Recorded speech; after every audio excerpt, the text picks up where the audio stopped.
Le vrai visage de l'extrême droite revient. Voilà ce que disait encore il y a 48 heures Emmanuel Macron à propos de Marine Le Pen. C'est un des angles d'attaque choisis par le président sortant pour détourner les électeurs de Jean-Luc Mélenchon d'un éventuel bulletin Marine Le Pen lors du second tour. Mais vous allez voir que pour les électeurs, même parmi ceux qui votent à gauche, la question n'est pas si évidente. C'est le reportage de la rédaction. Il est signé ce matin par Pierrick Bonneau et on en débat ensuite tous ensemble, si vous le voulez bien, en nous appelant au 32-16.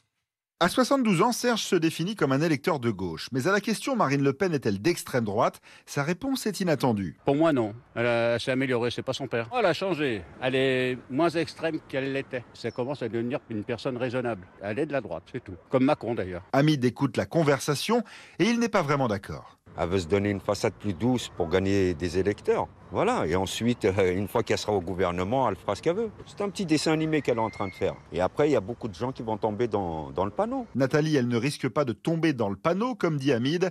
Cette électrice a un avis bien tranché sur Marine Le Pen. Bien sûr qu'elle est d'extrême droite. Elle est raciste, elle est fasciste. Non, demandez à Pétain s'il disait qu'il était d'extrême droite. Mais non, il était pour sauver la France. Elle, c'est la lignée, c'est la suite. Il n'y a aucun doute. Dans son programme, dans ses projets, elle a enlevé la peine de mort de son programme. Mais par contre, elle dit qu'elle fera un référendum.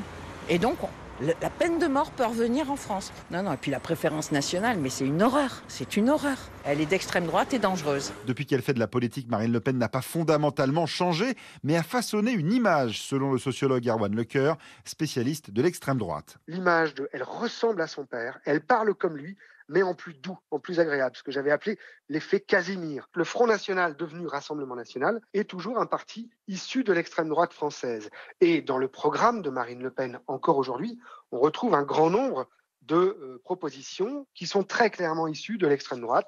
On peut penser bien sûr à la préférence nationale. Néanmoins, Marine Le Pen a fait évoluer ce parti, a fait évoluer ce mouvement en lui ajoutant différents éléments pour aller chercher de nouveaux électorats. Elle est clairement aujourd'hui plutôt nationaliste et populiste que d'extrême droite uniquement. Selon une étude du Centre de recherche politique de Sciences Po, Marine Le Pen s'est rapprochée de la gauche sur le plan économique, mais reste en 2022 l'une des personnalités politiques les plus à droite sur le plan du conservatisme culturel.